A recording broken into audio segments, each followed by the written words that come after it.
एक नगर में एक ब्राह्मण दंपति रहते थे। वे दोनों प्रतिदिन 7 कोस दूर गंगा और यमुना नदी में स्नान करने जाते थे। इतनी दूर से आने जाने से ब्राह्मण की पत्नी थक जाती थी। एक दिन उसने अपने पति से कहा कि हमारा एक पुत्र होता तो कितना अच्छा रहता। पुत्र के बहू आती तो हमें घर वापस आने पर खाना बना हुआ मिलता और बहू घर का काम भी कर देती। अपनी पति की बात सुनकर ब्राह्मण ने कहा कि तूने बात तो सही कही है, चल मैं तेरे लिए एक बहू ला ही देता हूँ। ब्राह्मण ने कहा कि एक पोटली में आटा डालकर कुछ मोहरे रख दे। ब्राह्मण के कहे अनुसार उसने पोटली बांधकर दे दी और पोटली लेकर ब्राह्मण चला गया। ब्राह्मण सफर के दौरान यमुना के किनारे बहुत सी सुंदर लड़कियां दिखाई दी। वे रेत का घर बनाकर खेल रही थी। उनमें से एक लड़की ने कहा कि मैं अपना घर नहीं बिगाड़ूंगी, मुझे तो रहने के लिए ये घर चाहिए। लड़की की बात सुनकर ब्राह्मण मन ही मन सोचने लगा कि बहू बनाने के लिए यही लड़की उचित है। जब वह लड़की जाने लगी तो ब्राह्मण भी उसके पीछे पीछे उसके घर तक चला गया। वहां जाकर ब्राह्मण ने उस लड़की से कहा कि बेटी, कार्तिक मास चल रहा है, इसलिए मैं किसी के घर खाना नहीं खाता। मैं अपने साथ आटा लेकर आया हूँ। तुम अपनी माता से पूछो कि क्या वो मेरे लिए आटा छानकर रोटी बना देगी। यदि वह मेरा आटा छानकर रोटी बनाएगी तो ही मैं रोटी खा लूँगा। लड़की ने जाकर अपनी माँ को ये सारी बातें बताई। माँ ने कहा, उचित है, जाकर ब्राह्मण देव से कह दो कि वो अपना आटा मुझे दे दे, मैं रोटी बना के दे दूँगी। जब वो आटा छानने लगी तो आटे में से मोहरें निकली।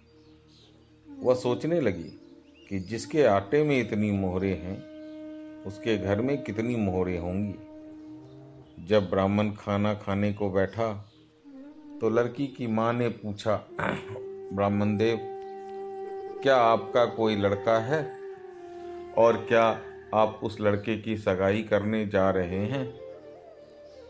यह सुनकर ब्राह्मण ने कहा कि मेरा लड़का तो काशी पढ़ने गया हुआ है, लेकिन यदि तुम कहो तो खांड कटोरे से विवाह करके तेरी बेटी को अपने साथ ले जाऊं। लड़की की माँ ने कहा, ठीक है ब्राह्मण देव। इस बात पर लड़की की माँ ने लड़की की खांड कटोरे से शादी करके ब्राह्मण के हाथ भेज दिया।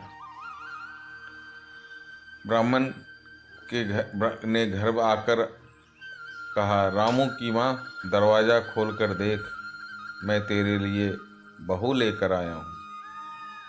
ब्राह्मण की पत्नी भीतर से ही बोली कि कोई बेटा बेटी नहीं है तो बहू कहाँ से ले आए।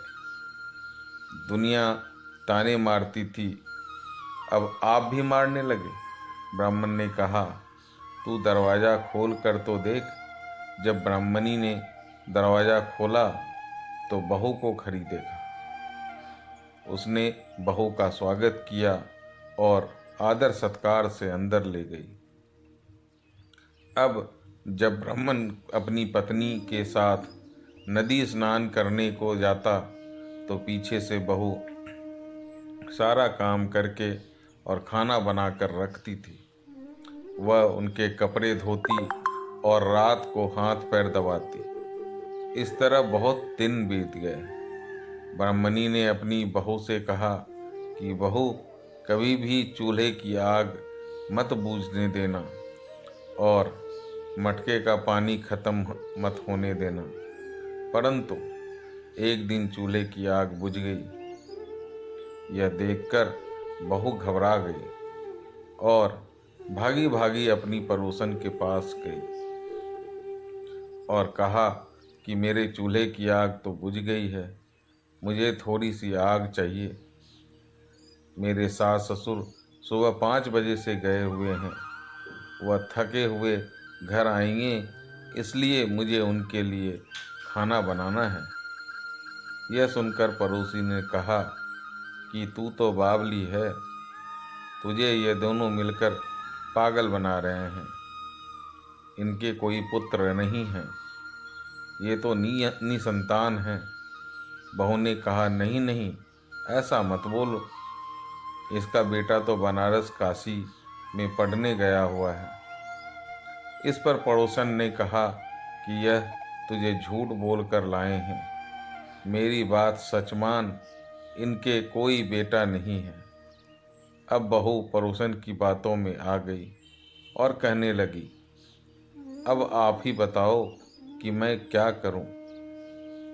पड़ोसन ने कहा कि करना क्या है, जब तुम्हारे सास ससुर आए तो जली हुई रोटियां बनाकर दे देना और बिना नमक की दाल बनाकर दे देना।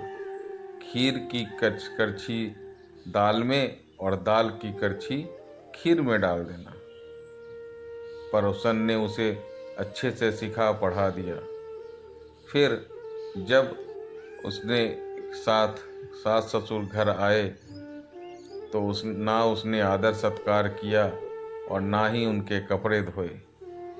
जब उसने सास ससुर को खाना दिया तो सास बोली, बहू आज रोटियां जली हुई क्यों हैं और दाल भी अलूनी है।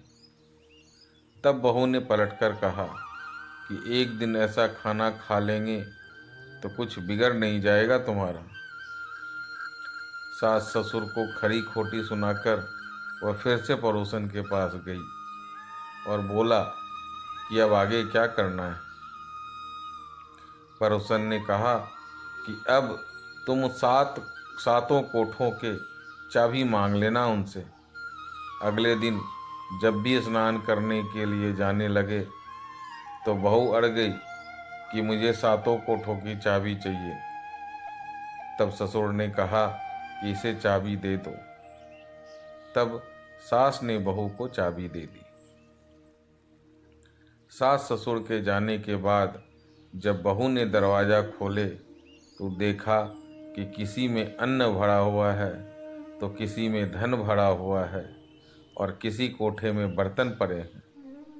जब उसने सबसे ऊपर का 7वां कोठा खोला तो देखा कि शिव जी, पार्वती माता, गणेश जी, लक्ष्मी माता जी, पीपल पथवारी, कार्तिक के ठाकुर, राई दामोदर, तुलसी जी का विड़वा, गंगा जमुना और 33 कोटि देवता विराजमान हैं। वहीं पर एक लड़का चंदन की चौकी पर बैठा माला जप रहा है। यह सब देखकर उसने लड़के से पूछा कि तुम कौन हो। तब लड़का ने बोला कि मैं तेरा पति हूँ, अभी दरवाज़ा बंद कर दे, जब मेरे माता पिता आएंगे तब दरवाज़ा खोलना।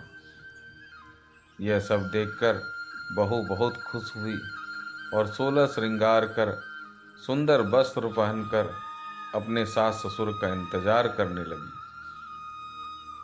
उसने अपने सास ससुर के लिए अच्छे अच्छे पकवान बनाए।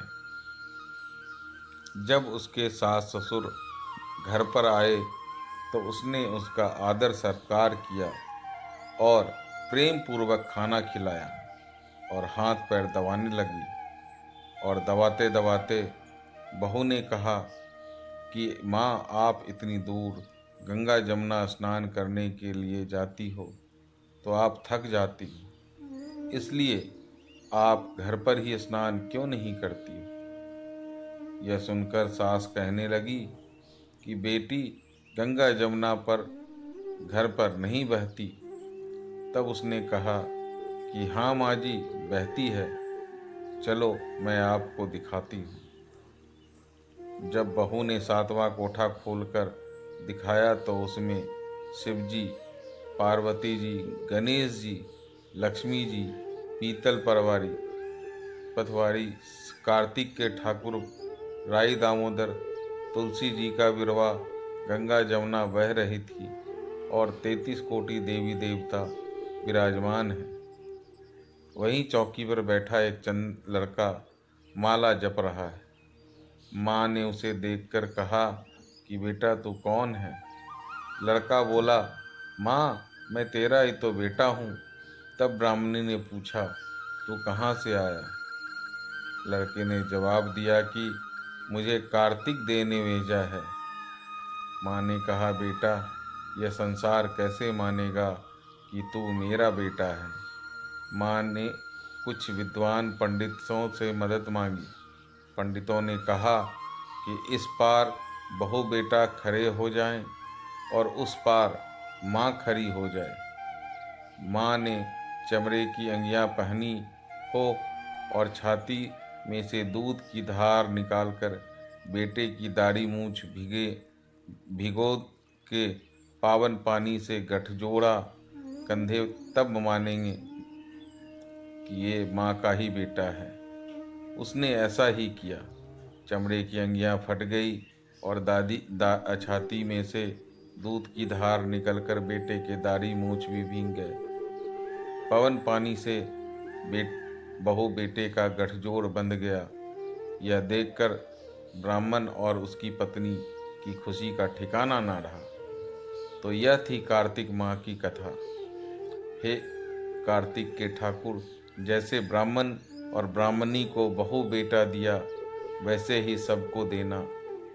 कार्तिक मास की कथा कहने और सुनने और हुंकारा भरने वाले